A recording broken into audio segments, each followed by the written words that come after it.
Kaigang Gaming. Yeah.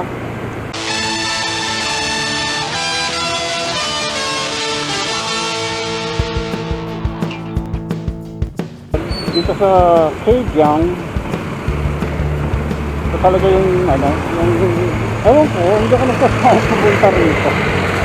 Pag kating-kating ka na magmotor, tapos wala kang mapuntahan, ito yung ito yung isa sa mga top point na na pinipili ko.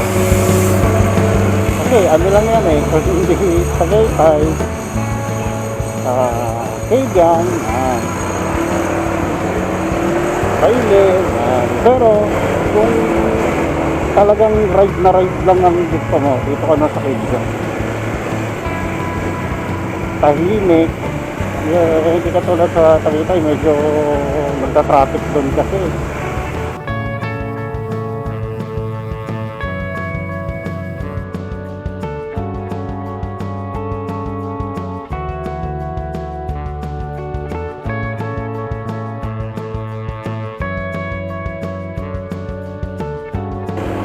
Ito yung unang lugar na napuntahan ko na medyo malayo sa amin. Nang nakamotor.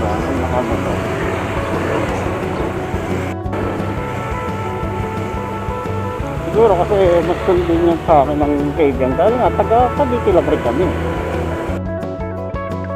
Ang swerte rin talaga ng mga Caviteño, lalo na yung mga mahilig magkagala. Diba? Kung gusto mo ng malamig, di ka na pupunta sa Baguio, punta ka lang Tagaytay. Kung gusto mong maligo sa dagat, ayan, Cavite, diba? Napapaligyan rin tayo ng dagat talaga kahit saan ka po. Punta ka ng Naik, yan. Kung gusto mo naman ng ilog, punta kang sa Bailen. Diba? Punta kang Bailen, punta kang Indang, ang daming ilog yan. Gusto mo umakyat ng bundok, may Pico de Loro. Marami talagang pwedeng gawin dito sa Cavite. Isang isang malaking adventure yung Cavite talaga.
Kaya pala walang dumadaan dito ngayon. Meron po din. Siguro hindi nila nakasalubo yung galing dito. Pero kami po, dito rin ang daan namin. Mga gano'ng ilang minuto po yan? Papuntaan.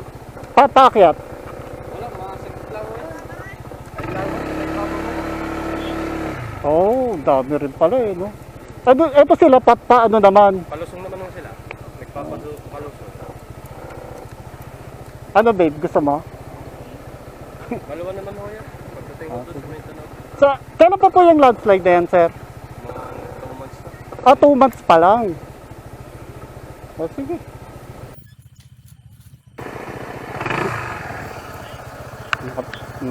Pero ano yan, HSPC yan.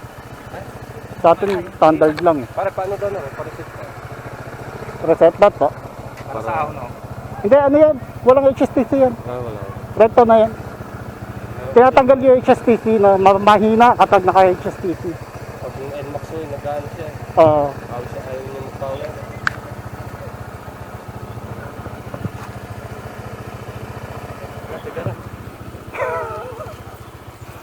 Meron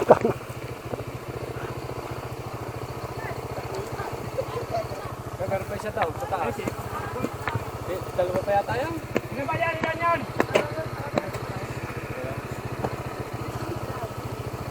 Ayan, pagsating dyan, may mga Landslide ba yan? Oh, last live po. 2 months na po.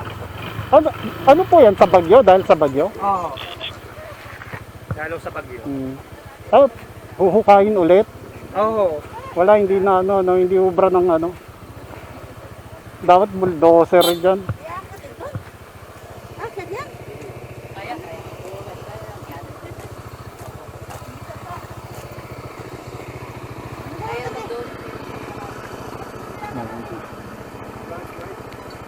Okay sana dito ko.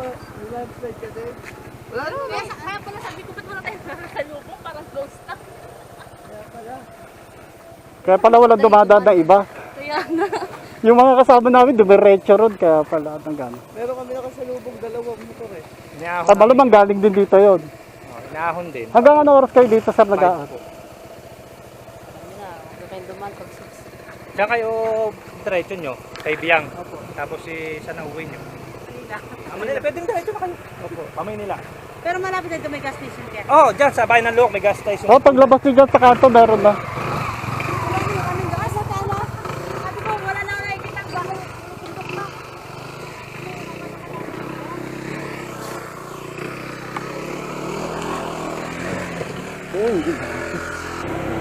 Advisory lang para sa mga babiyahe ng Kabyang to Magallanes and then pasilang Tagaytay.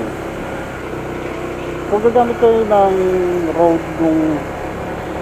nung loob papuntang Magallanes, may ano doon, landslide. So hindi siya passable ngayon sa kahit anong sasakyan. Pero nga, sa mga motor, may ginawa silang paraan para makatawid kayo doon sa landslide. Ang ano nga lang, may bayad yung pagtawid. 100 kada motor. So sa akin, okay na yun kasi bumalik ka, medyo malayo-layo na rin kasi yun. Parang nasa kalagitnaan na yun ng kalsada papuntang Magallanes. So kung babalik ka, ganun din. Sayang oras mo, sayang din ang pagod mo. Ano lang, sayang ang gasolina mo. So sa akin, walang problema.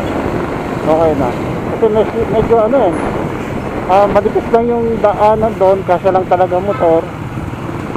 And worst thing, medyo madulas pa.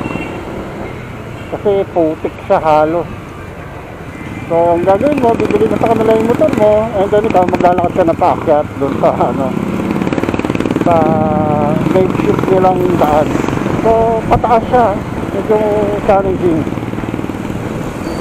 So, vice versa yun, kung ikaw galing kang Tagaytay, punta ka ng Kabyang, ang gagamitin mo kalsada, yung sa Magallanes, papuntang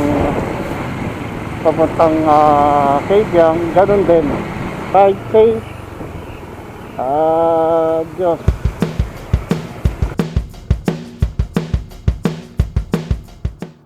Meron pa ba to? Luto tayo tinola.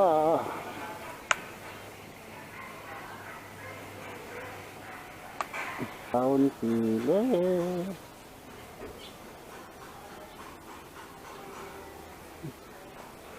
Baka mapalo tayo pag kumuha tayo. Bili pa.